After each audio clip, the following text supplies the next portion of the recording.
नमस्कार दोस्तों, आप लोगों का बहुत-बहुत स्वागत है मेरे यूट्यूब चैनल मुद्गल बायोलॉजी में। देखिए, आपको पता है इस चैनल पे हम बात करते हैं आरपीएससी सेकंड ग्रेड साइंस के बारे में और इस पे हमने एक सीरीज़ चला रखी थी जिसमें हम बात कर रहे हैं कि भाई जो इम्पोर्टेंट टॉपिक्स हो जाते हैं, यानी कि जिन टॉपिक से ज़्यादा क्वेश्चन बनते हैं उस यूनिट की बात करते हैं और उस टॉपिक की हम बात कर रहे हैं। इसमें हमने सबसे पहले शुरू किया था ह्यूमन एनाटॉमी एंड फिजियोलॉजी वाले टॉपिक को, वाली यूनिट को, और जिसमें टॉपिक जो अपने शुरू किया था वो हमने पढ़ा था इससे पहले नर्वस सिस्टम, क्योंकि उससे बहुत ज़्यादा क्वेश्चन पूछे जाते हैं, बहुत अच्छे क्वेश्चन वहाँ से पूछे जाते हैं, यानी कि फिक्स क्वेश्चन आपको देखने के लिए मिल जाएगा। दूसरे नंबर पे हम बात करेंगे आज के वीडियो में ह्यूमन सर्कुलेटरी सिस्टम के बारे में, ठीक है। और जो पहला वीडियो था उसमें बहुत अच्छा आपका रिस्पॉन्स आया, अच्छे से आपने देखा होगा, और ये क्विक रिवीजन के रूप में आप इसको देख सकते हैं, चाहे खाते समय खाना खा रहे हैं आप तब आप देख सकते हैं, सोने से पहले देख सकते हैं, जब भी आप देख सकते हैं, ठीक है, फ्री हो मेरी तरफ से, ठीक है। साथ के साथ इस वीडियो में हम बात करेंगे, यानी कि जो सीरीज चल रही है इसमें अपन पीवाईक्यूज को भी डिस्कस कर लेंगे, यानी कि टॉपिक वाइज पीवाईक्यूज आपको देखने के लिए मिल जाएंगे। यूनिट वाइज पीवाईक्यूज को हमने इंक्लूड कर लिया था हमारी जो बुक आती है उसके अंदर, जिसमें आपको एक्सप्लेनेशन भी देखने के लिए मिल जाएगी। हम यहाँ पे उस टॉपिक के अंदर कौन सा क्वेश्चन बना है, किस प्रकार से क्वेश्चन यहाँ पे पूछे गए हैं विगत वर्षों में, उनकी यहाँ पे बात कर लेते हैं, ठीक है। तो दोनों तरह से आपको हेल्पफुल हो जाएगा। पूरी यूनिट के क्वेश्चन देखने हैं तो आप इस बुक को परचेज कर सकते हैं, और यदि आपको इस टॉपिक से पर्टिकुलर क्वेश्चन देखने हैं किस तरह के क्वेश्चन होते हैं तो आप इस वीडियो को देख सकते हैं, रिवीजन सीरीज आप इसको देखिएगा, ठीक है। चलिए शुरू कर लेते हैं। देखिए, हम बात करेंगे परिसंचरण तंत्र के बारे में। सर्कुलेटरी सिस्टम होता क्या है तो सुनना, जितने भी एनिमल्स होते हैं उनमें जितने भी पोषक पदार्थ होते हैं या फिर जितनी भी श्वसन के लिए गैसें होती हैं, कोई एंजाइम हो गया, विभिन्न प्रकार के जो हार्मोन्स होते हैं, उनको ट्रांसपोर्टेशन का जो कार्य होता है वो सर्कुलेटरी सिस्टम का होता है, ठीक है। सर्कुलेटरी सिस्टम दो प्रकार का पाया जाता है, पहला होता है ओपन सर्कुलेटरी सिस्टम और दूसरा होता है क्लोज्ड सर्कुलेटरी सिस्टम। ओपन का मतलब होता है कि जो रक्त है वो खुले पात्रों में या फिर साइनस के अंदर प्रवाहित होगा, किसी प्रकार की कोई बंद संरचना हमें देखने को नहीं मिलेगी। वहीं यदि हम क्लोज सर्कुलेटरी सिस्टम की बात करें तो यहाँ पे जो रक्त है वो बंद नलिकाओं, नलिकाएं कौन कौन सी हो सकती हैं, वो धमनी हो सकती है, शिरा हो सकती है, केशिकाओं, इन नलिकाओं में क्या होता है, जो रक्त है वो प्रवाहित होता है, ठीक है। इसमें क्या होता है कि जो ओपन सर्कुलेटरी सिस्टम में क्या होगा कि रक्त बंद नलिकाओं में प्रवाहित नहीं होगा। जैसे हम बात करें जितने भी इन्वर्टिब्रेट्स होते हैं, अधिकांश जो इन्वर्टिब्रेट्स होते हैं उनके अंदर ये नहीं पाया जाता, जैसे ऑर्थोपोडा हो गया, मोलस्का हो गया। मोलस्का में एक जो आपका क्लास आती है सिफेलोपोडा, ठीक है। सिफेलोपोडा को छोड़ दें यदि हम, सेफेलोपोडा क्या है, अपवाद है, क्योंकि इसमें क्लोज सर्कुलेटरी सिस्टम पाया जाता है, ध्यान रखिएगा, ठीक है। क्लोज सर्कुलेटरी सिस्टम की हम यहाँ पे बात करें तो जितने भी वर्टिब्रेट्स होते हैं उन सब के अंदर ये पाया जाता है, एनिलिडा के अंदर पाया जाता है, और मोलस्का के सेफेलोपोडा के अंदर कौन सा सर्कुलेटरी सिस्टम पाया जाता है, क्लोज सर्कुलेटरी सिस्टम पाया जाता है, ठीक है। आगे बात करते हैं, देखना अब हम हृदय की बात करेंगे। जितने भी वर्टिब्रेट्स होते हैं उनके अंदर हार्ट पाया जाता है, जो कि सर्कुलर सिस्टम का मेन ऑर्गन होता है। तो हार्ट जो है चार प्रकार के होते हैं। सबसे पहले जो पिसीज थे, पिसीज के अंदर जो हार्ट पाया जाता था वो दो कक्षाएं के, उनके अंदर दो जो है चैम्बर पाए जाते थे, एक होता था और आलिंद और दूसरा होता था निलय, यानी कि एक होता था एट्रियम और दूसरा होता था वेंट्रिकल। केवल दो ही हम बात करें जो चैम्बर है वो पाए जाते थे, और इनका हार्ट होता था वो वीनस हार्ट होता था, ठीक है। एक एट्रियम होगा और एक वेंट्रिकल होगा, ठीक है। इनसे ही किया जाएगा, जो ब्लड है वो बॉडी से पहले एट्रियम के अंदर आएगा, एट्रियम से वेंट्रिकल के अंदर आएगा, वेंट्रिकल से कहाँ चला जाएगा, गिल्स के पास चला जाएगा, जहाँ पे ऑक्सीजन और कार्बन डाइऑक्साइड का ट्रांसपोर्टेशन हो जाएगा आपस में, और वापस उस जो ब्लड है उसको कहाँ भेज दिया जाएगा, बॉडी के अंदर भेज दिया जाएगा। इस तरीके से होता था। फिर आगे बढ़े अपन तो एम्फीबियंस आए। एम्फीबियंस में जो हृदय है वो तीन कक्ष का पाया जाएगा, यानी थ्री चैम्बर्ड हृदय पाया जाएगा, जिसमें दो आलिंद होंगे ऊपर की तरफ और एक निलय होगा। दो आलिंद का मतलब एक लेफ्ट एट्रियम होगा, एक राइट एट्रियम होगा, ठीक है। यदि हम यहाँ पे डिटेल में बात करें तो सुनना, जो दायां आलिंद होता है यानी कि जो राइट एट्रियम होता है उसके अंदर वी ऑक्सीजनेटेड रक्त बहता है, यानी कि अशुद्ध रक्त बहता है, ठीक है। वहीं यदि हम लेफ्ट एट्रियम की बात करें तो यहाँ पे शुद्ध जो रक्त है यानी ऑक्सीजनेट जो रक्त है वो प्रवेश करता है और भाग लेता है, ठीक है। और जब ये दोनों आपस में मिल जाते हैं, यानी कि यहाँ से रक्त नीचे आके किस में आ जाता है, वेंट्रिकल्स में आ जाता है, और दोनों रक्त आपस में मिल जाते हैं। इसके बाद इसको कहाँ भेजा जाता है, जितने भी इनके फेफड़े हो गए, या फिर मैं बात करूँ इनकी जो स्किन हो जाती है वहाँ पे इनको भेजा जाता है, जिससे कि वो रक्त है जो शुद्ध हो गया था, ठीक है। समझने की बात यह है कि सरीसृप जो होते हैं, अगले हम रेप्टाइल्स की बात करें तो उनमें तीन कक्षीय हृदय पाया जाता है, लेकिन अपूर्ण चार कक्षीय होते हैं, यानी कि इसको हम ये भी कह सकते हैं कि अपूर्ण दोहरा परिसंचरण तंत्र यहाँ पे देखने को मिलेगा। क्यों मिलेगा, क्योंकि यहाँ पे जो वेंट्रिकल है वो आधा डिस्ट्रीब्यूट होता है, यानी कि दो अलग अलग क्लियरली हमें विजिबल नहीं होते इसके चैम्बर, लेकिन थोड़ा सा वहाँ पे हमें देखने को मिल जाता है कि भाई यहाँ से शुरुआत हो रही है चार कक्षों की, ठीक है। इसमें भी राइट एट्रियम होगा, लेफ्ट एट्रियम होगा, और वेंट्रिकल एक ही यहाँ पे पाया जाएगा।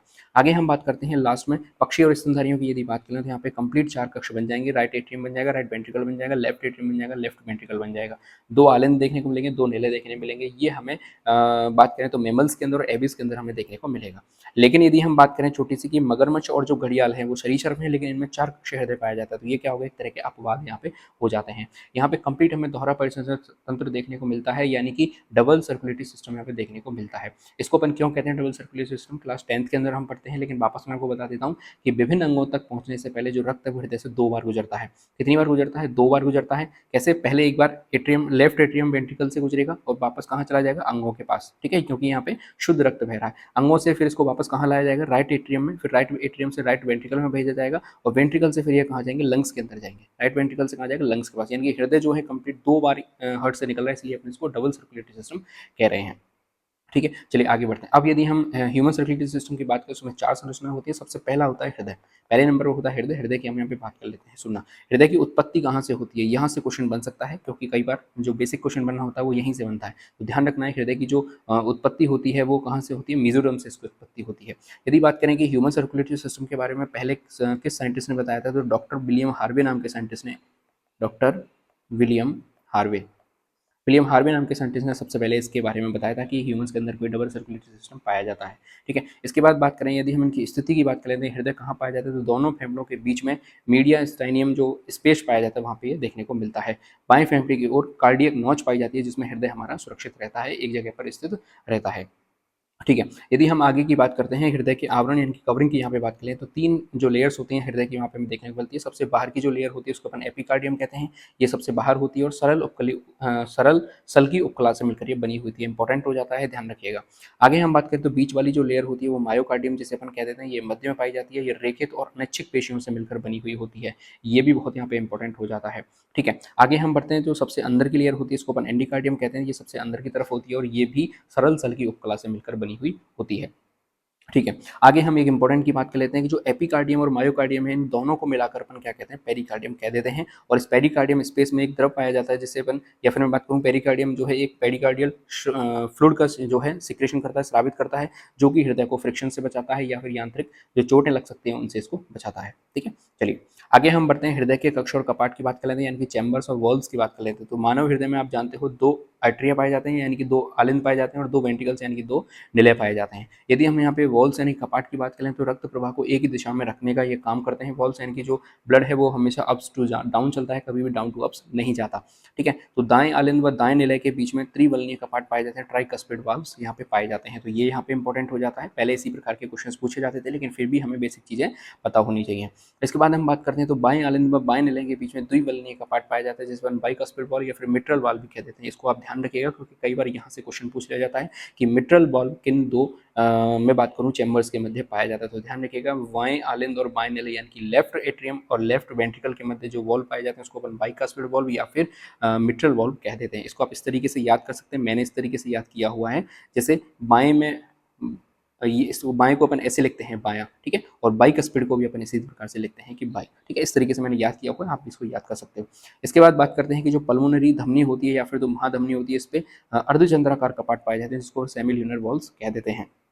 ठीक है, आगे बात करते हैं, कॉर्डी टेंडिनी नाम की एक संरचना पाई जाती है, जो कि कोलेजन तंतु होते हैं एक प्रकार के, जो कपाटों को पेपिलरी पेशियों से जोड़ने का काम करते हैं। ये भी इंपॉर्टेंट फैक्ट हो जाता है।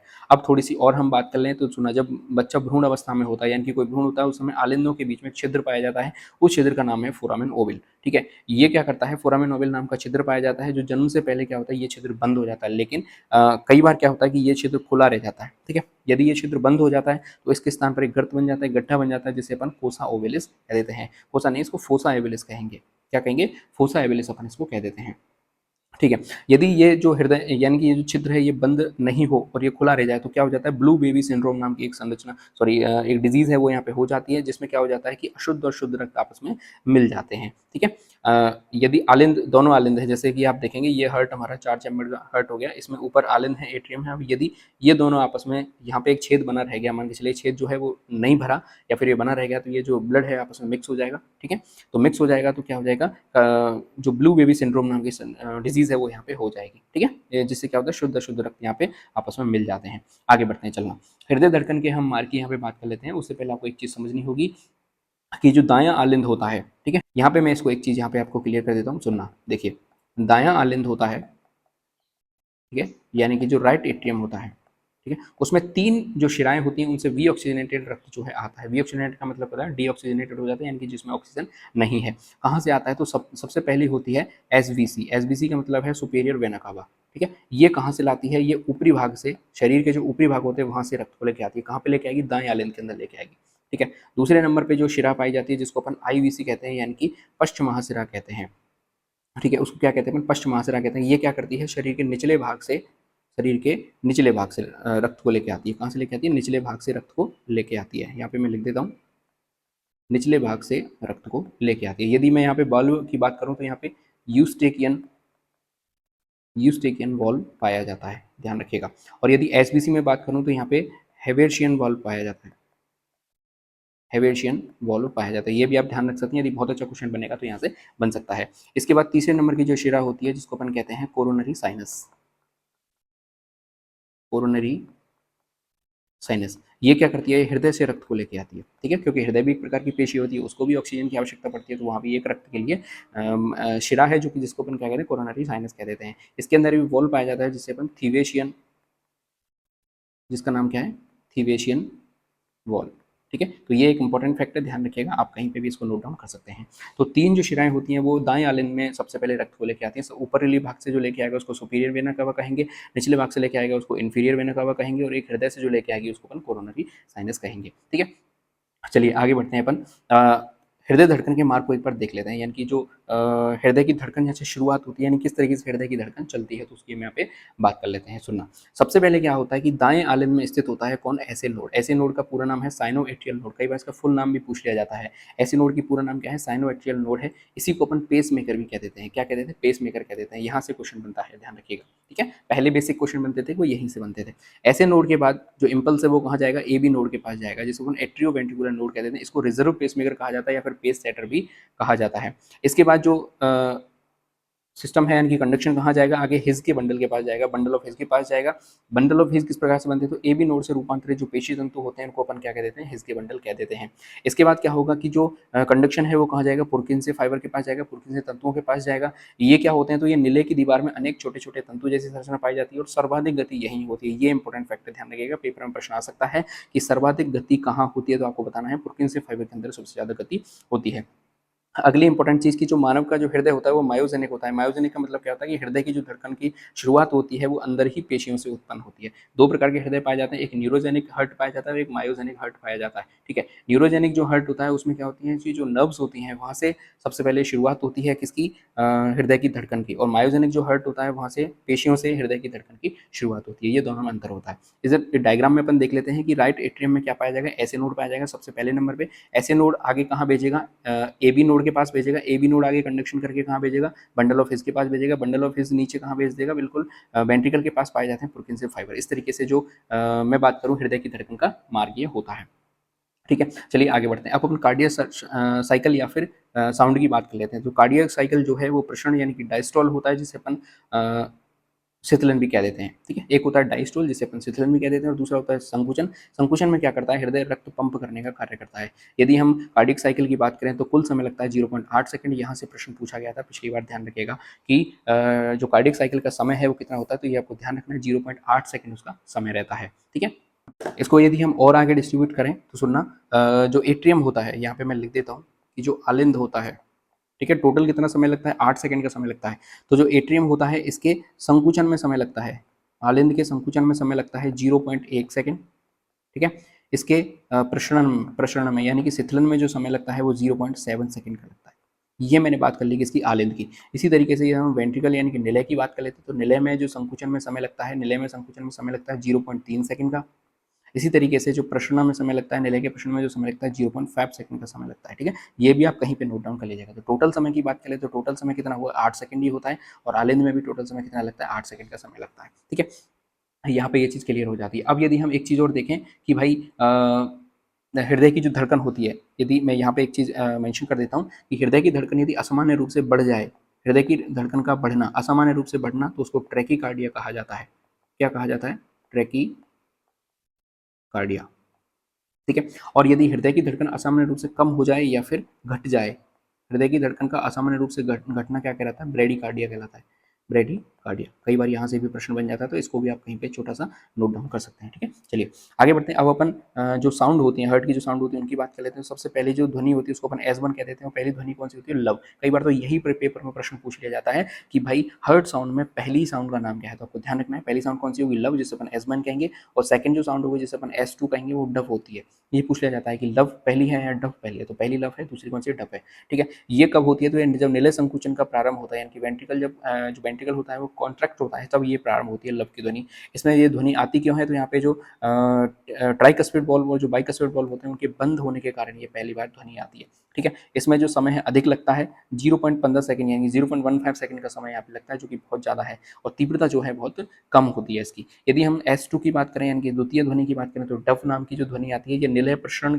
प्रारंभ होने पर आती है, यानी कि जब निलय रिलैक्स हो रहा होता है तब ये ध्वनि आती है। इसमें जो सेमी ल्यूनर जो कपाट हैं वो जब बंद होते हैं, ठीक है, अर्धचंद्राकार कपाट बंद होते हैं तब ये ध्वनि आती है। इसमें कम समय लगता है, 0.1 सेकंड का समय लगता है, लेकिन इसकी तीव्रता क्या होती है, बहुत ज़्यादा होती है। ये आपकी इंपॉर्टेंट कार्डियक साइकिल हो गई, कार्डियक साउंड हो गई। चलिए आगे बढ़ते हैं अपन इलेक्ट्रोकार्डियोग्राम। इलेक्ट्रोकार्डियोग्राम जिसे अपन शॉर्ट फॉर्म में ईसीजी भी कहते हैं। ईसीजी होती क्या है, तो ईसीजी हृदय की धड़कन के दौरान उत्पन्न होने वाली जो तरंगें होती हैं, यानी हृदय जब धड़क रहा होता है तो उसमें तरंगें उत्पन्न होती हैं, उनको यदि हम ग्राफ के रूप में निरूपित कर दें, ग्राफ के रूप में यदि इसको दिखा दें तो उसे अपन क्या कहेंगे, इलेक्ट्रोकार्डियोग्राम कहते हैं। ठीक है, इसको सबसे पहले किसने बताया था, तो वॉलेर नाम के साइंटिस्ट ने सबसे पहले ईसीजी को क्या किया था, रिकॉर्ड किया था। ईसीजी को क्या किया था, सबसे पहले रिकॉर्ड किया था, लेकिन एंथोवेन नाम के साइंटिस्ट थे। कौन थे, एंथोवेन नाम के साइंटिस्ट थे, जिन्होंने ईसीजी का वर्णन किया था, विस्तृत वर्णन किया था। तो ये भी आप छोटा सा पॉइंट कहीं पे ऐड कर सकते हैं। ठीक है, अब इसमें होता क्या है वो चीज़ आप समझना कि जो सबसे पहले जो ये मान के चलिए क्या जा रही है, तरंग जा रही है। तरंग में एक पहली जो उठाव आएगा, पहला जो उठेगी ऊपर से, उसको अपन पी पॉइंट कहते हैं। पी पॉइंट कब आता है, जब आलिंद संकुचित हो रहा होता है, कि एट्रियल डिपोलराइजेशन जब हो रहा होता है, इसको अपन पी वेव कह देते हैं। ठीक है, इसका समय होता है 0.1 सेकंड का। इसके बाद ये थोड़ी सी डाउन जाती है, जिसको अपन क्यू कहते हैं, फिर एक साथ ऊपर बूस्ट होती है, जिसको अपन आर कहते हैं ऊपर, और फिर लास्ट में वापस से स्पीड से नीचे चली जाती है, जिसको अपन एस कह देते हैं। इसको पूरा एक साथ बोला जाता है, जिसे upon Q R S complex कह देते हैं। ये कब होता है, जब निलय संकुचन हो रहा होता है। इसको अपन वेंट्रिकुलर डिपोलराइजेशन भी कह देते हैं। दोनों चीज़ आपको ध्यान रखनी है। Atrial depolarization P wave atrial depolarization को दिखाती है, वेंट्रिकुलर डिपोलराइजेशन को क्यूआरएस कॉम्प्लेक्स दिखाता है। इसके बाद वापस से ये जो तरंग है ऊपर चढ़ती है और एक फिर वापस से चढ़ती है वापस, जिसको अपन क्या कहते हैं, टी वेव कह देते हैं। इसमें जो निलय प्रसरण होता है या फिर रिपोलराइजेशन होता है, वेंट्रिकुलर का जब रिपोलराइजेशन होता है तब टी वेव बनती है। तो ये चीज़ आपको बहुत ही इंपॉर्टेंट है, ध्यान रखना है। ठीक है, पी वेव में मैं वापस आपको बता देता हूँ, पी वेव क्या होती है, जब आलिंद संकुचित हो रहा होता है, आलिंद संकुचन के समय ये उत्पन्न होती है, और आलिंद के डिपोलराइजेशन के बी ध्रुवण को ये दर्शाती है। फिर क्यूआरएस कॉम्प्लेक्स की वापस में बता देता हूँ कि जब निलय संकुचन होता है तब ये उत्पन्न होती है, और निलय में जो डिपोलराइजेशन होता है उसको ये दिखाती है। टी वेव की यदि हम बात कर लें, तो निलय जब प्रसरण होता है, यानी निलय जब रिलैक्स हो रहा होता है, वेंट्रिकुलर जब रिलैक्स हो रहा होता है तब ये उत्पन्न होती है, और निलय के रिपोलराइजेशन को ये दिखाती है, वेंट्रिकुलर रिपोलराइजेशन को ये दिखाती है। ठीक है, अब इसमें कुछ कंडीशंस हो जाती हैं, जैसे मान के चलिए डायग्नोस अपन किस प्रकार से करेंगे, तो यदि पी तरंग बहुत ज़्यादा लंबी हो जाती है, पी तरंग बहुत ज़्यादा लंबी हो जाती है, तो आलिंदों को आयतन बढ़ रहा है। इसका मतलब क्या है कि आलिंदों का आयतन बढ़ना ये हमको शो करता है। इसके बाद यदि क्यूआरएस प्रभावित होता है, किसी प्रकार का डिस्टर्बेंस यदि हमें क्यूआरएस में दिखाई देता है, इसका मतलब ये क्या है, हार्ट अटैक को शो करता है। तीसरा, यदि टी जो वेव है वो बहुत ज़्यादा छोटी हो जाती है, तो ये कोरोनरी धमनियों में ब्लॉकेज को दर्शाती है। ठीक है, क्या करती है, ब्लॉकेज को दर्शाती है। यहाँ पे मैंने लिख भी दिया है कि भाई हृदय की कार्यविधि का ग्राफ के रूप में निरूपण करना, इसकी खोज किसने करी, तो वॉलेर नाम के साइंटिस्ट ने को रिकॉर्ड किया था, और विस्तृत वर्णन किसने किया था, एंथोवेन नाम के साइंटिस्ट ने किया था। ठीक है, आगे अपन बढ़ते हैं, जिसे अपन कंपोजिशन ऑफ ब्लड के बारे में बात करेंगे, रक्त के संगठन के बारे में हम बात करेंगे। तो ह्यूमन का जो सर्कुलेटरी सिस्टम है वो 4 प्रकार की चीज़ों से मिलकर बना होता है। पहले नंबर पर हार्ट की हम बात करते हैं, दूसरे नंबर पर ब्लड वेसल से मिलकर बना हुआ होता है, तीसरे नंबर पर ब्लड से मिलकर बना हुआ होता है, और चौथे नंबर पर लिम्फेटिक सिस्टम से मिलकर बना हुआ होता है। ये अपन ब्लड पे आ गए हैं, रक्त के संगठन की यहाँ पे बात करने वाले हैं। रक्त क्या होता है, एक प्रकार का तरल संयोजी ऊतक होता है, यानी कि लिक्विड कनेक्टिव टिश्यू होता है। पीएच की बात करें, बहुत इंपॉर्टेंट हो जाता है, पीवाईक्यूज में प्रश्न पूछा गया है। पहले पूछा जाता था कि रक्त का जो पीएच है वो 7.4 होता है, यानी हल्का क्षारीय होता है, स्लाइटली एल्कलाइन होता है। यदि मात्रा की बात करें तो सामान्य वयस्क में लगभग 5.5 लीटर हृदय पाया जाता है, सामान्य वयस्क की यहाँ पे बात कर रहे हैं। यदि रक्त को अपन 100% मान लें, तो इसका जो तरल भाग होता है, जिस पर प्लाज्मा कहते हैं, ये 55% होता है। ठोस भाग की बात करें, यानी कि जो ब्लड कार्पिसल्स होती हैं, उनको 45% से शो करते हैं। यदि तरल भाग की बात करेंगे, तरल का जो 55% है वो किससे मिलकर बना हुआ है, तो उसमें 90 से 92% क्या होता है, वाटर होता है। बाकी की 8 to 10% क्या होती हैं, प्रोटीन्स होती हैं, जिसमें एल्ब्यूमिन प्रोटीन हो गई, ग्लोबुलिन प्रोटीन हो गई, और फाइब्रिनोजन प्रोटीन यहाँ पे हो जाती है। इसी तरीके से यदि हम ठोस भाग की बात कर लेते हैं, ब्लड कार्पिसल्स की यहाँ पे हम बात कर लेते हैं, जो कि 45% बनाता है ब्लड का। ठीक है, इसमें जो है आरबीसी पाई जाती हैं, जिसको अपन इरेथ्रोसाइट कहते हैं, डब्ल्यूबीसी पाई जाती हैं, जिसको अपन लीगोसाइट कह देते हैं, और प्लेटलेट्स पाई जाती हैं, जिसको अपन थ्रोम्बोसाइट कह देते हैं। एक इंपॉर्टेंट चीज़ जो भी है, जो कि आपको यहाँ पे ध्यान रखनी है, दो शब्द आते हैं, एक आता है प्लाज्मा और दूसरा आता है हमारा सीरम। यदि हम प्लाज्मा की यहाँ पे बात करें कि भाई प्लाज्मा होता क्या है, तो यदि हम रक्त में से रक्त कणिकाओं को घटा दें, यानी कि रक्त कणिकाओं को हटा दें और केवल जो लिक्विड भाग रह जाएगा उसको अपन क्या कहेंगे, प्लाज्मा कहेंगे, यहाँ पे लिखा हुआ भी है। और एक हमारे सामने शब्द आता है सीरम, एक शब्द आता है हमारे सीरम। सीरम क्या होता है कि यदि हम प्लाज्मा में से फाइब्रिनोजन प्रोटीन को हटा दें, प्लाज्मा में से यदि हम स्कंदन कारक यानी कि फाइब्रिनोजन प्रोटीन को हटा दें, तो जो शेष चीज बच जाएगी उसे अपन क्या कहेंगे, सीरम कहेंगे, ध्यान रखना। ठीक है, प्लाज्मा होता क्या है, तो प्लाज्मा आपको पता है हल्के पीले रंग का एक स्लाइटली एल्कलाइन एक पदार्थ होता है। ठीक है, और जिसका 90 से 92% क्या बना हुआ होता है, वाटर से मिलकर ये बना हुआ होता है। ठीक है, यदि हम आगे और बात करें कि भाई रक्त स्कंदन कारक हैं, ये कौन कौन से हैं, सबसे पहले फाइब्रिनोजन है और एक प्रोथेम्बिन जो है वो रक्त स्कंदन कारक कहलाते हैं। आगे हम बात करेंगे किसके बारे में, आरबीसी के बारे में। ठीक है, चलिए अब हम एक एक कार्पेसल्स की बात कर लेते हैं। इसमें हम सबसे पहले आरबीसी की बात करने वाले हैं, जिसको अपन एरिथ्रोसाइट भी कह देते हैं। सबसे पहले हम इनकी संख्या की बात करें तो जो नर में जो है 50 से 55 लाख प्रति मीटर क्यूब यानी कि या फिर पर ml माइक्रोलीटर ये पाई जाती हैं। यदि मादा की बात करें तो 40 से 45 लैक्स पर माइक्रोलीटर ये पाई जाती हैं। ठीक है, यदि इनके आकार की बात करें तो बहुत इंपॉर्टेंट हो जाता है, ओवियातल या फिर गोलाकार ये होती हैं। अपवाद की बात करें तो ऊंट व लामा ऐसा है जिसमें केंद्रक पाया जाता है। यहाँ पे मैं बात करूँ तो केंद्रक नहीं पाया जाता। ह्यूमंस की यानी कि जितने भी मैमल्स होते हैं उनमें जो आरबीसी पाई जाती है उनमें केंद्रक नहीं पाया जाता। केंद्रक क्यों नहीं पाया जाता उसका कारण भी मैं आपको बता देता हूँ, क्योंकि ज़्यादा से ज़्यादा ऑक्सीजन का वो परिवहन कर सके, इसलिए उसमें स्पेस चाहिए। स्पेस के लिए उसमें केंद्रक नहीं पाया जाता, जिसकी वजह से उसमें ज़्यादा से ज़्यादा ऑक्सीजन स्टोर हो जाती है और वो ज़्यादा से ज़्यादा ऑक्सीजन का परिवहन वहाँ पे कर सकता है। लेकिन अपवाद मैंने आपको बता दिया कि जो ऊंट और लामा है इनके अंदर केंद्रक उपस्थित रहता है और इनका आकार भी कैसा होता है, अंडाकार होता है, तो ये इंपॉर्टेंट हो जाता है। आगे हम बात कर लेते हैं भाई आरबीसी का लाइफ स्पैन कितना होता है, आपको पता है 120 दिन होता है। आरबीसी का अपघटन कहाँ पे होता है, तो प्लीहा के अंदर होता है, जिसे अपन आरबीसी का कब्रिस्तान भी कहते हैं। ठीक है, इसके बाद बात करते हैं कि जब ऊंचाई पर अपन जाते हैं धीरे धीरे तो ऑक्सीजन की कमी होने लगती है, जिससे आरबीसी का उत्पादन बढ़ जाता है, जिसको हम पॉलीसाइथेमिया कह रहे थे। ठीक है, इसको अपन दूसरे शब्दों में भी इस प्रकार समझ सकते हैं कि यदि आरबीसी की संख्या में असामान्य वृद्धि हो रही होती है तो उसको अपन पॉलीसाइथेमिया कह देते हैं। पॉलीसाइथेमिया में दो कंडीशन होती है, यदि हम बहुत ज़्यादा श्रम करने लग जाएं, बहुत ज़्यादा श्रम करने लगेंगे तो हमें ऑक्सीजन की ज़्यादा जरूरत पड़ेगी, ऑक्सीजन की ज़्यादा जरूरत पड़ेगी तो आरबीसी का उत्पादन बढ़ जाएगा। दूसरा, यदि हम ऊंचाई वाले स्थानों पर चले जाएँ, ऊंचाई वाले स्थानों पर चले जाएंगे तो वहाँ पे ऑक्सीजन की क्या हो जाती है, कमी हो जाती है, जिस वजह से आरबीसी का जो उत्पादन है वो बढ़ जाता है। इस कंडीशन को अपन पॉलीसाइथेमिया कह देते हैं। ठीक है, दूसरी एक और कंडीशन आती है कि मान के चलिए बहुत ही ज़्यादा कमी हो गई, मैं यहाँ पे लिख देता हूँ कि यदि आरबीसी की बहुत ज़्यादा कमी हो जाती है तो इसको अपन इरिथ्रोसाइटोपिनिया कह देते हैं। ठीक है, इरिथ्रोसाइटोपिनिया अपन कह देते हैं। ये दो कंडीशन में होती है। पहली कंडीशन होती है एनीमिया में, जिसे अपन रक्त की कमी कह देते हैं, और दूसरी कंडीशन होती है मलेरिया में। ठीक है, दो कंडीशन में इरिथ्रोसाइटोपिनिया होती है, यानी कि यहाँ पे आरबीसी की कमी आ जाती है। आगे हम बात करते हैं, सुनना, आगे हम बात करते हैं किसके बारे में, हीमोग्लोबिन, यानी कि हमारे जो ब्लड है उसमें एक श्वसन वर्णक पाया जाता है, रेस्पिरेटरी पिगमेंट पाया जाता है, जिसे अपन हीमोग्लोबिन कह देते हैं। ये भी पहले प्रश्न पूछा जाता था। ठीक है, अब हीमोग्लोबिन में क्या होता है, एक तो हीम होता है जिसे अपन फेरस आयन कह देते हैं, जो लौह तत्व होता है 5%। इसके अलावा 95% प्रोटीन होती है, कौन सी, ग्लोबिन प्रोटीन। यहाँ ये इंपॉर्टेंट हो जाता है। ठीक है, ये इंपॉर्टेंट हो जाता है क्योंकि ये प्रोटीन के बारे में हमें बता रहा है। ये प्रोटीन भाग होता है और सीधा सीधा प्रश्न पूछा जाता है कि मानव के शरीर में उपस्थित रक्त में कौन सी प्रोटीन पाई जाती है, तो ग्लोबिन प्रोटीन पाई जाती है। ठीक है, और आपको पता है कि ग्लोबिन प्रोटीन है कि कोई भी प्रोटीन होगी वो अमीनो एसिड से मिलकर बनी होगी, इससे मिलकर बनी हुई होगी, अमीनो अम्ल से मिलकर बनी हुई ये होगी। अब यहाँ से जो क्वेश्चन बनता है वो मैं आपको यहाँ पे दिखा देता हूँ, सुनना, कि मान के चलिए ये है ग्लोबिन प्रोटीन। ये कौन सी प्रोटीन है, ग्लोबिन प्रोटीन है। अब इसमें दो प्रकार की अमीनो एसिड्स की चेन पाई जाती है। ठीक है, अमीनो एसिड्स की चेन पाई जाती है, एक होती है 2 अल्फा चेन, 2 अल्फा चेन्स पाई जाती हैं और 2 बीटा चेन्स पाई जाती हैं। ध्यान रखना, अमीनो अम्ल की 2 अल्फा चेन्स पाई जाती हैं, 2 बीटा चेन्स पाई जाती हैं। इसमें जो 2 अल्फा हैं उसमें एक अल्फा के अंदर 141, एक अल्फा जो चेन होती है उसमें 141 अमीनो एसिड्स पाए जाते हैं। यहाँ से क्वेश्चन बनता है, शायद बना भी है मेरे हिसाब से, पीबैगी उसके अंदर बना भी था। और यदि एक बीटा की बात करें तो एक बीटा के अंदर कितने पाए जाते हैं, 146 अमीनो एसिड पाए जाते हैं। तो ये भी आप कहीं भी छोटा सा मेंशन कर सको तो कर लेना कि ग्लोबिन प्रोटीन होती है उसमें 2 अल्फा चेन्स पाई जाती हैं, 2 बीटा चेन्स पाई जाती हैं, एक अल्फा के अंदर 141 अमीनो एसिड पाए जाते हैं, एक बीटा चेन के अंदर 146 अमीनो एसिड पाए जाते हैं। आगे हम बात करते हैं कि भाई सामान्य मात्रा कितनी होती है हीमोग्लोबिन की, तो जो एक नॉर्मल मेल होता है या सामान्य जो मनुष्य होता है उसमें 12 से 17 ग्राम पर 100 ml रक्त के अंदर ये पाई जाती है। ठीक है, आगे हम बात करते हैं भाई 1 ग्राम हीमोग्लोबिन 1.34 मिलीलीटर ml ऑक्सीजन का परिवहन करता है। ठीक है, तो 100 ml रक्त के द्वारा कितना ले जाएगा, लगभग 20 ml के ऑक्सीजन का ये परिवहन कर देगा। मैं यहाँ पे लिख देता हूँ कि 100 ml जो ब्लड है वो लगभग 20 ml ऑक्सीजन का क्या करेगा, परिवहन करेगा। ये भी आप कहीं पे लिख लीजिएगा। ठीक है, चलिए आगे बढ़ते हैं अपन। आगे हम आ जाते हैं ब्लड ग्रुप के ऊपर या फिर आरएच फैक्टर के अंदर। इसमें क्या होगा, सुनना, इसकी जो खोज की थी वो सबसे पहले इंपॉर्टेंट हो जाती है क्योंकि कार्ल लैंडस्टर नाम के साइंटिस्ट से हो जाता है और ये भी पेपर के अंदर पूछा जाता है। रक्त समूह का निर्धारण कैसे होता है, तो आरबीसी की जो सरफेस होती है उस पर जो भी एंटीजन पाया जाता है उसके आधार पर हम ये निर्धारण करते हैं कि कौन सा ब्लड ग्रुप इसमें होगा। ठीक है, किसने खोजा था, कार्ल लैंडस्टर नाम के साइंटिस्ट ने इसको खोजा था। ब्लड ग्रुप हमारे 4 होते हैं, सबसे पहला होता है ए बी और ओ।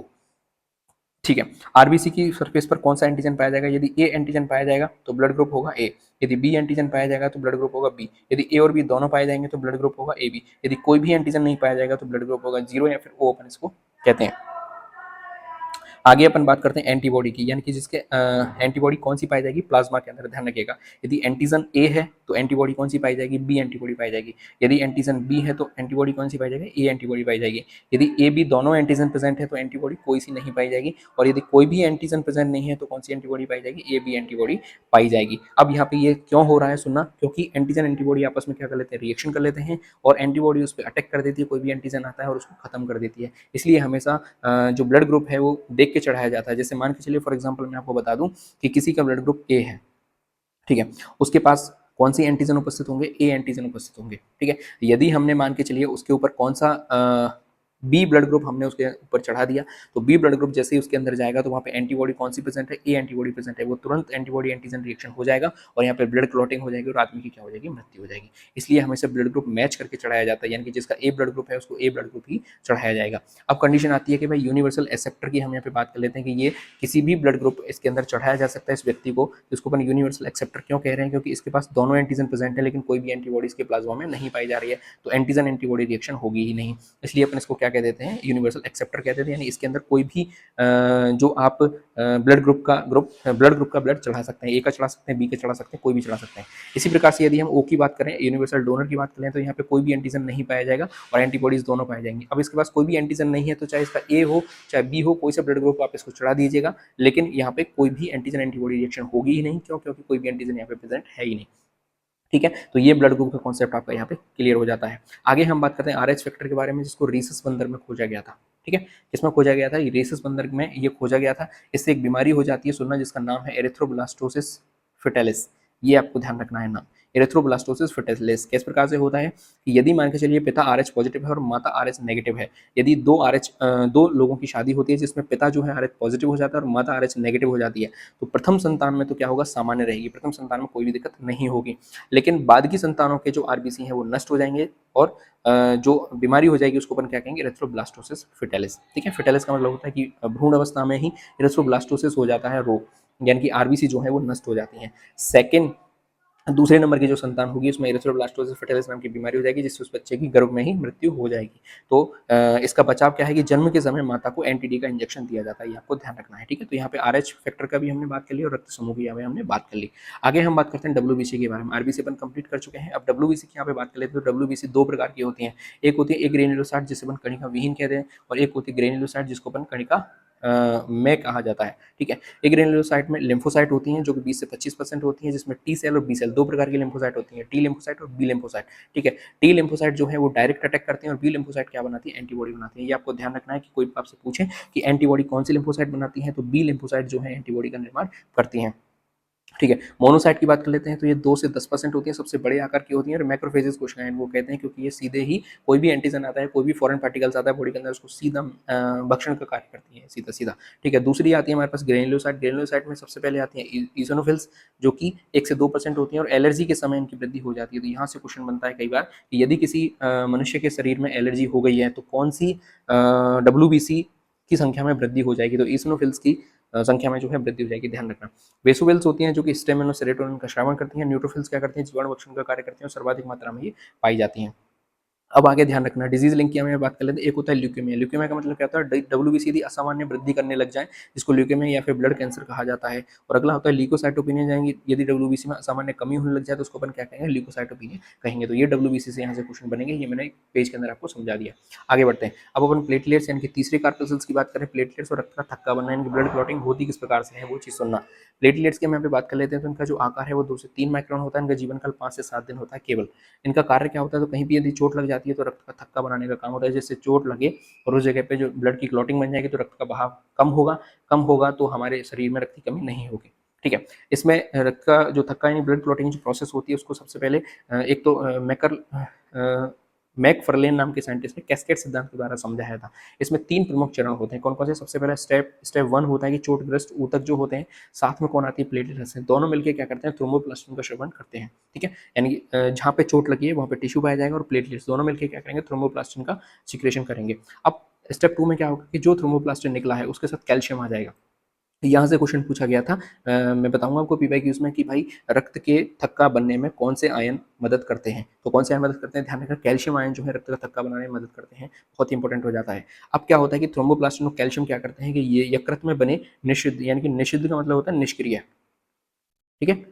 यकृत से तुरंत कौन आएगा, प्रोथ्रोम्बिन आएगा। यकृत से कौन आएगा, प्रोथ्रोम्बिन आएगा। अब ये क्या करेंगे, इस प्रोथ्रोम्बिन को एक्टिव कर देंगे, एक्टिव करके इसको क्या बना देंगे, थ्रोम्बिन बना देंगे। और यहाँ पे कौन हेल्प करेगा, विटामिन के हेल्प करेगा। कौन हेल्प करेगा, विटामिन के हेल्प करेगा। वापस समझना, सबसे पहले चोटग्रस्त ऊतक पर कौन आएंगे, प्लेटलेट्स, दोनों मिलकर क्या बनाएंगे, थ्रोम्बोप्लास्टिन का सिक्रेशन करेंगे। थ्रोम्बोप्लास्टिन के साथ में कौन आ जाएगा, कैल्शियम आ जाएगा। और कैल्शियम, इन दोनों के पास कौन आ जाएगा, प्रोथ्रोम्बिन आएगा। प्रोथ्रोम्बिन को एक्टिव करके क्या बना देंगे, थ्रोम्बिन बना देंगे। अब थ्रोम्बिन क्या करेगा, रक्त में घुलनशील जो फाइब्रिनोजन है उसको अघुलनशील जालीनुमा फाइब्रिन में बदल देगा। रक्त में पहले से फाइब्रिनोजन प्रोटीन घूम रही है, मैंने अभी पहले आपको बताया था जब हमने ब्लड का कंपोनेंट्स पढ़ा था। वहाँ पे कौन आएगा, थ्रोम्बिन। और थ्रोम्बिन क्या करेगा, फाइब्रिनोजन को किस में बना देगा, फाइब्रिन में बना देगा। और फाइब्रिन क्या होता है, एक जाल जैसी संरचना बना देता है जिसमें रक्त कणिका यानी कि जो WBC है वो आके फंस जाती हैं और वहाँ पे क्या बन जाता है, रक्त का थक्का बन जाता है। ये सिंपल सी प्रोसेस होती है। एक पेज के अंदर मैंने आपको ब्लड क्लॉटिंग का पूरा सिस्टम समझा दिया, ठीक है। क्वेश्चन कहाँ से बनता है वो समझ लीजिएगा। पहला तो बनता है यहाँ से कि भाई कैल्शियम आयन यहाँ इसमें मदद करते हैं, ठीक है। दूसरा बन सकता है कि भाई जो प्रोथ्रोम्बिन उसका श्रावण कहाँ से होता है, तो ध्यान रखिएगा यकृत से उसका श्रावण होता है और वो निष्क्रिय अवस्था में होता है। प्रोथ्रोम्बिन हमेशा निष्क्रिय अवस्था में होता है और उसको एक्टिव बनाया जाता है किसमें, थ्रोम्बिन में। और फिर रक्त में घुल रहा है कौन, फाइब्रिनोजन घूम रहा है, प्रोटीन है घूम रही है आराम से। और इसको फिर जो थ्रोम्बिन है वो फाइब्रिनोजन को किसमें बदल देगा, फाइब्रिन में बदल देगा, यानी कि फाइबर्स की एक जाल जैसी संरचना बन जाएगी। इतना आपको पढ़ना है ब्लड क्लॉटिंग, इसके अलावा कुछ भी पढ़ने की आवश्यकता नहीं है। अब होगा क्या कि डेंगू या बुखार जब हो जाता है, डेंगू बुखार जब हो जाता है उसमें प्लेटलेट्स की संख्या तेजी से घटने लग जाती है, जिसको थ्रोम्बोसाइटोपिनिया कह देते हैं। क्या कहते हैं, थ्रोम्बोसाइटोपिनिया कह देते हैं। चलिए, अब रक्त स्कंदन में क्या होता है कि कुछ कुल 13 स्कंदन कारक यानी कि जो फैक्टर्स होते हैं, कुछ क्लॉटिंग फैक्टर्स होते हैं, वो कितने होते हैं, 13। तो एक क्वेश्चन तो यहीं से बन सकता है कि भाई टोटल कितने फैक्टर होते हैं, तो ध्यान रखना 13 फैक्टर होते हैं। लेकिन इन 13 में भी एक खास बात है, ठीक है। जो 13 है ये टोटल है, लेकिन एक्टिव कितने होते हैं, 12 होते हैं। सैद्धांतिक रूप से कितने होते हैं, 12 होते हैं, लेकिन टोटल कितने होते हैं, 13 होते हैं, ध्यान रखिएगा। जो फैक्टर 1 है इसका नाम है फाइब्रिनोजन, फैक्टर 2 है इसका नाम है प्रोथ्रोम्बिन, फैक्टर 3 का नाम है थ्रोम्बोप्लास्टिन, फैक्टर 4 का नाम है कैल्शियम, ठीक है। कैल्शियम आयन फैक्टर 4 है, ध्यान रखिएगा।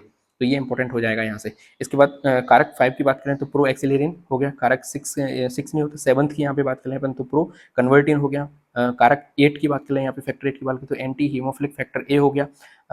9th की बात करें अपन तो प्लाज्मा थ्रोम्बोप्लास्टिन कंपोनेंट या फिर इसको अपन क्रिसमस कारक कह देते हैं। ये पीवाईक्यूज 2022 वाले पेपर में आया था, मैंने टेलीग्राम पे पोस्ट भी देखी थी, अगर आपने नहीं देखी तो जाके देखिएगा जरूर, जिसको अपन AHFB भी कह देते हैं। इसके बाद जो 10th नंबर का कारक आता है उसको स्टुअर्ट प्रोबर कारक कह सकते हैं। हो सकता है इस बार ये पेपर के अंदर आ जाए, क्योंकि क्रिसमस कारक पहले पूछ लिया जा चुका है, हो सकता है इस बार आ जाए, तो उसको ध्यान रखिएगा अच्छे से, ठीक है। एक ये भी इंपॉर्टेंट हो जाता है कि भाई कैल्शियम जो आयन होते हैं उनको किस फैक्टर के नाम से जाना जाता है, तो फैक्टर 4 के नाम से जान सकता है। ये भी आप इसको इंपॉर्टेंट ध्यान रखिएगा, ठीक है। इसके बाद 11 नंबर पे कौन आएगा, AHFC आ जाएगा, जिसको प्लाज्मा फ्लोरोथ्रोम्बिन एंटीसीडेंट कहते हैं। इसके बाद जो कारक 12 नंबर का आएगा उसको हैगमैन कारक भी कहते हैं, फिर ग्लास फैक्टर भी कहते हैं, तो ये भी आ सकता है, इसको भी ध्यान रखिएगा, इसको भी इंपॉर्टेंट लगा लीजिएगा। और लास्ट में 13 नंबर का जो आता है इसको FSF या फिर फाइब्रिन स्टेबलाइजिंग फैक्टर या फिर लेकी लोनार फैक्टर भी कह देते हैं, तो ये भी इंपॉर्टेंट हो जाता है। तो इन 3-4 को आप एक जगह लिख लीजिएगा जिससे आपको ध्यान रहे। टोटल 13 है, लेकिन सक्रिय कितने होते हैं, 12 होते हैं। चलिए, अब हम ब्लड वेसल्स की बात कर लेते हैं, यानी कि आर्टरी या वेन की यहाँ पे एक बार बात कर लेते हैं, ठीक है। जो धमनी होती हैं वो कैसी होती हैं, मोटी होती हैं। देखना, जो धमनी होती है वो रक्त को हृदय से अंगों की ओर ले जाती है। तीसरे कंपोनेंट की बात कर रहे हैं सर्कुलेटरी सिस्टम में, जो धमनी होती है वो रक्त को हृदय से अंगों की ओर ले जाती हैं, और जो शिरा होती है वो अंगों से रक्त को हृदय की ओर ले जाती हैं, ठीक है। मैंने इसको किस तरीके से याद कर रखा है, आप भी इसको इस तरीके से याद कर लेना कि हृदय से अंगों की ओर ले जाती है, यानी कि हृदय से जब अंगों की ओर ले जाएंगी तो धक्का देने की आवश्यकता पड़ेगी, तो धा से धक्का, धा से धमनी। मैंने इस तरीके से याद कर रखा है, आप किसी और तरीके से याद है तो कोई दिक्कत वाली बात नहीं है, ठीक है। इसकी बात करें तो ट्यूनिका मीडिया नाम की जो लेयर्स होती है वो अधिक मोटी होती है, यानी कि इसकी दीवारें कैसी होती है, मोटी होती हैं। इसकी जो ट्यूनिका मीडिया है वो पतली होती है और दीवारें कैसी हो जाती है, इसकी पतली हो जाती है। यहाँ पे हम इन दोनों के स्ट्रक्चर देख सकते हैं। जो आउटर मोस्ट लेयर है उसको ट्यूनिका एक्सटर्नल कहते हैं, जो कि संयोजी ऊतक होती है, ऊतक से मिलकर बनी हुई होती है। बीच वाली जो लेयर होती है ट्यूनिका मीडिया, आप इसकी साइज देखेंगे तो ये सबसे बड़ी है। यहाँ पे ट्यूनिका मीडिया जो है बहुत पतली है, इसलिए जो दीवारें हैं वो कैसी हो जाती हैं, पतली हो जाती हैं। लास्ट की जो अंदर वाली है उसको ट्यूनिका इंटरना कहते हैं, जो एंडोथेलियम और संयोजी ऊतक से मिलकर बनी हुई होती है। इसी प्रकार से शिरा में बात करें तो ट्यूनिका एक्सटर्ना होती है, ट्यूनिका मीडिया होती है, ट्यूनिका इंटरना होती है, लेकिन काम हमें किससे है, ट्यूनिका मीडिया से है। ट्यूनिका मीडिया धमनी में सबसे बड़ी है, इसलिए इसकी गुहा है। इसकी जो दीवारें होती हैं वो मोटी होती हैं। शिरा में ये पतली होती है, इसलिए दीवारें कैसी होती हैं, पतली होती हैं, ठीक है। यदि हम बात करें धमनी में इसकी जो ल्यूमेन होती है, गुहा होती है, वो सक्रिय होती है। यहाँ पे आप देख सकते हैं कितनी छोटी सी गुहा है, इसमें रक्तदाब अधिक होता है। क्यों, क्योंकि साइज छोटी है, साइज छोटी है तो प्रेशर अधिक होगा। छोटी नली में से यदि हम पानी डालेंगे तो प्रेशर ज़्यादा रहेगा, बड़े पाइप में से यदि हम पानी डालेंगे तो प्रेशर कम रहेगा। ठीक है। गुहा जो है चौड़ी होती है, इसलिए रक्तदाब क्या रहता है, कम रहता है। इसमें कपाट नहीं पाए जाते, यानी कि यहाँ पे वॉल्व्स नहीं पाए जाते। अनेक शिराओं में कपाट पाए जाते हैं। शुद्ध रक्त प्रवाहित होता है, धमनी में कैसा रक्त प्रवाहित होता है, शुद्ध रक्त, ये इंपॉर्टेंट हो जाता है। अशुद्ध रक्त प्रवाहित होता है किसमें, शिरा में। अपवाद की बात करें, यानी कि जितनी भी धमनियां होती हैं उन सब में शुद्ध रक्त बहता है, लेकिन जो पल्मोनरी धमनियां होती है, जो पल्मोनरी धमनियां वो होती है उसमें केवल अशुद्ध रक्त बहता है। इसी तरीके प्रकार से जितनी भी शिराएं होती हैं उनमें अशुद्ध रक्त बहता है, लेकिन एकमात्र ऐसी शिरा है जिसमें शुद्ध रक्त बहता है, वो कौन सा है, पल्मोनरी शिरा है। ठीक है, तो इस तरीके से आप इसको याद कर सकते हैं। एक पेज के अंदर सारी जो ब्लड वेसल्स है वो कंप्लीट यहाँ पे हो जाती हैं। अब लास्ट में आता है हमारा 4 कंपोनेंट, बिल्कुल लास्ट वाला कंपोनेंट, जिसको हम लिम्फेटिक सिस्टम कह देते हैं। तो लिम्फेटिक सिस्टम क्या होता है, सुनना, लसिका, जिसे हम लिम्फ कहते हैं। ये क्या होता है, एक प्रकार का रंगहीन तरल पदार्थ होता है जो रक्त एवं ऊतकों के मध्य मध्यस्थता का काम करता है, मिडिल मैन का काम करता है। इसमें क्या होता है, आरबीसी और प्लेटलेट्स नहीं पाई जाती, ध्यान रखिएगा। रक्त प्लाज्मा की तुलना में बात करें तो उसमें पोषक पदार्थ बहुत कम होते हैं, उत्सर्जी पदार्थ CO2 क्या होता है उसमें बहुत ज्यादा होते हैं। लिम्फ नोड्स पाई जाती हैं, यहाँ क्या होता है, लिम्फोसाइट का उत्पादन होता है, जैसे गर्दन और उदर वाले भाग में ये अधिक बनते हैं। तो कोई आपसे पूछे भाई लिम्फोसाइट का उत्पादन कहाँ होता है, तो लिम्फ नोड्स के अंदर लिम्फोसाइट का निर्माण होता है। अब सुनना, आंत की दीवारों में क्या पाई जाती हैं, लसिका कोशिकाएं पाई जाती हैं, जिसको लैक्टियल्स कहलाते हैं, जो बशीय पदार्थों के अवशोषण में सहायक होती हैं। बहुत ही ज्यादा इंपॉर्टेंट है, बहुत ही ज्यादा इंपॉर्टेंट, आप इसको लगा लीजिएगा। पेपर में प्रश्न सीधा सीधा पूछा जाता है कि बशीय पदार्थों के अवशोषण में कौन सी कोशिकाएं मदद करती हैं, तो लैक्टियल्स जो कोशिकाएं होती हैं, यानी कि जो लसिका कोशिकाएं होती हैं वो मदद करती हैं, ध्यान रखिएगा। ठीक है, लसिका तंत्र को सेकंड हार्ट भी कहते हैं, तो ये भी इंपॉर्टेंट हो जाता है। ठीक है, चलिए आगे बढ़ते हैं। अपन रक्त परिसंचरण तंत्र से संबंधित जो रोग है उनकी हम बात कर लेते हैं। पहला जो रोग आता है वो कौन सा है, एथेरोस्क्लेरोसिस है। इसमें क्या होता है कि रक्त नलिका में कोलेस्ट्रॉल या वशीय पदार्थों का जमना, इसको अपन एथेरोस्क्लेरोसिस कह देते हैं। दूसरे नंबर पर आता है आर्टियोस्क्लेरोसिस। ये क्या होता है, रक्त नलिका में कठोरता यानी कि कैल्शियम का जमा हो जाता है। कार्डियक अरेस्ट क्या होता है कि हृदय का अचानक कार्य करना बंद करना, क्या कहलाता है, कार्डियक अरेस्ट कहलाता है। हार्ट ब्लॉक किसे कहते हैं, हृदय की जो रक्त नलिकाएं होती हैं उनमें ब्लॉकेज के कारण रक्त प्रवाह बाधित होता है, इसको हार्ट ब्लॉक कह देते हैं। हार्ट अटैक क्या होता है, मायोकार्डियल इन्फ्रेक्शन, यानी कि पर्याप्त रक्तापूर्ति ना होने से हृदय पेशियों की क्षति होना। एंजाइना पेक्टोरिस क्या होता है, हार्ट अटैक के समय सीने में होने वाला तेज दर्द को कहते हैं एंजाइना पेक्टोरिस कह देते हैं। हाइपरटेंशन क्या होता है, हाई ब्लड प्रेशर यानी कि रक्तचाप का बढ़ना, क्या कहलाता है, हाइपरटेंशन कहलाता है। तो यहाँ पे जो है हमने कंप्लीट सर्कुलेटरी सिस्टम को बात कर ली पूरी। आप इसको एक क्विक रिवीजन के रूप में देख सकते हैं, इससे बाहर शायद ही कोई प्रश्न बनेगा। फिर भी आप जो भी आपके नोट्स आपके पास हैं उनसे आप रिवीजन कर सकते हैं। उसके बाद रिवीजन वीडियो को देखिएगा, बहुत सारे पॉइंट्स आपको इस वीडियो में ऐसे देखने को मिलेंगे जो आपके नोट्स में शायद ना हो, तो उनको आप अपने नोट्स में मेंशन कर सकते हैं और फिर उनका बार बार आप रिवीजन करिएगा। ठीक है, अब हम इसके PYQs का क्या कर लेते हैं, एक बार डिस्कशन कर लेते हैं भाई PYQs किस प्रकार से बने हैं और कौन कौन से क्वेश्चन यहाँ से पूछे गए हैं। तो सर्कुलेटरी सिस्टम में देखिए सबसे पहला क्वेश्चन जो है पूछा गया था कि हृदय की धड़कन का उद्गम एवं इसके संवहन का अनुक्रम क्या है। ये 2024 का जो लास्ट पेपर हुआ उसके अंदर ये क्वेश्चन पूछा गया है। तो किस प्रकार से होता था, अभी मैंने आपको बता दिया था कि भाई सबसे पहले आता है एसे नोड, सबसे पहले किसके पास आता है, एसे नोड के पास, उसके बाद जाता है AB नोड के पास, फिर जाता है बंडल ऑफ हिस के पास और लास्ट में किसके पास जाता है, पुरकिन तंतु के पास जाता है। पुरकिन तंतु के पास सबसे ज्यादा तेज गति होती है, ये मैंने आपको बता दिया था। ठीक है, चलिए तो इसका जो राइट आंसर है वो B हो जाएगा। चलिए अगले क्वेश्चन की हम यहाँ पे बात कर लेते हैं। अगले क्वेश्चन की बात करें कि रुधिर प्लाज्मा में कौन सा प्रोटीन पराशरणीय संतुलन के उत्तरदायी होता है। तो ध्यान रखिएगा एल्बुमिन नाम का प्रोटीन है वो पराशरणीय संतुलन के लिए हेल्पफुल होता है। आगे बात करते हैं, क्रिसमस कारक जाना जाता है, मैंने आपको बताया था ये PYQs 2022 का है। क्रिसमस कारक किस नाम से जाना जाता है, तो आपको पता है कि क्रिसमस कारक अभी हम पीछे जस्ट पढ़ के आए हैं किस नाम से जाना जाता है, तो फैक्टर जो 9 होता है उसको क्रिसमस कारक के नाम से जाना जाता है। आगे कौन कौन से आ सकते हैं वो भी मैंने बताया है, तो उनको भी आप एक बार ध्यान रख लीजिएगा। ठीक है, अगले क्वेश्चन की हम यहाँ पे बात करते हैं कि भाई श्वेत रुधिर कणिकाओं के लिए कौन सा कथन सही नहीं है। नहीं को जरूर इंपॉर्टेंट लगाइएगा, देखना इनको ल्यूकोसाइट भी कहते हैं, बिल्कुल सही बात है, इनको ल्यूकोसाइट कहते हैं। न्यूट्रोफिल हिपेरिन का श्रावण करते हैं, कंफ्यूजन है। न्यूट्रोफिल की संख्या श्वेत रुधिर कणिकाओं में अधिकतम होती है, बिल्कुल सही बात है, सबसे ज्यादा न्यूट्रोफिल्स पाई जाती है। इनमें केंद्रक पाया जाता है, ये भी बिल्कुल सही बात है, केंद्र के आधार पर ही हम इनका क्या करते हैं, डिस्ट्रीब्यूशन करते हैं, क्लासिफिकेशन करते हैं। तो न्यूट्रोफिल जो है हिपेरिन का श्रावण करते हैं, ये बिल्कुल गलत कथन यहाँ पे हो जाता है। तो राइट आंसर क्या हो जाएगा, B हो जाएगा। तो फिर हिपेरिन, सेरोटोनिन या फिर मैं बात करूं हिस्टामिन, इनका श्रावण कौन करता है, तो इनका श्रावण जो है वो बेसोफिल्स करते हैं। कौन करते हैं, बेसोफिल्स करते हैं। इनका श्रावण कौन करता है, बेसोफिल्स करते हैं। ठीक है, तो मैं यहाँ पे लिख देता हूँ कि भाई इनका श्रावण कौन करता है, बेसोफिल कोशिकाएं करती हैं। चाहे अपन हिपेरिन की बात कर लें, चाहे अपन हिस्टामिन की बात कर लें, चाहे अपन सेरोटोनिन की बात कर लें, मैंने आपको पहले बताया भी था, वापस आपको बता देता हूँ, ध्यान रखिएगा। यहाँ पे हमने पढ़ी थी, यहाँ पे लिखा भी था, देखना बेसोफिल्स, बेसोफिल्स किसका श्रावण करती हैं, हिस्टामिन का श्रावण करती है, सेरोटोनिन का, और यहीं पे आप लिख लीजिएगा हिपेरिन का श्रावण भी यही करती है। ठीक है, चलिए आगे बढ़ते हैं, अपन अगला क्वेश्चन देखते हैं।